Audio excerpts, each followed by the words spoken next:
Cadet college सागर add जाम नवाजड़ी में 10वीं class के तलबा के माबेन इंटर डिवीज़न मुकाबला तकारीर का इनेकाद किया गया।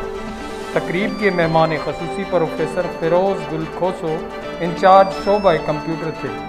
मुकाबला तकरीर में कैडेट्स ने मुख्तलिफ मौज़ूआत पर अपने ख़यालात का इजहार किया।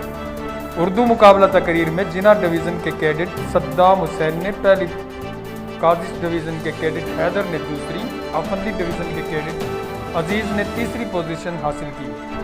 अंग्रेज़ी मुकाबला तकरीर में जाम सादिक डिवीज़न के कैडेट तलहा ने पहली, कैडेट इस्माइल ने दूसरी और जिना डिवीज़न के कैडेट अहद ने तीसरी पोजीशन हासिल की। मजमूई तौर पर उर्दू मुकाबला तकरीर में जिना डिवीज़न रनर अप और काजी डिवीज़न विनिंग ट्रॉफी के हकदार करार पाई, जबकि अंग्रेज़ी मुकाबला तकरीर में जिना डिवीज़न रनर अप और जाम सादिक डिवीज़न विनिंग ट्रॉफी की हकदार करार पाई।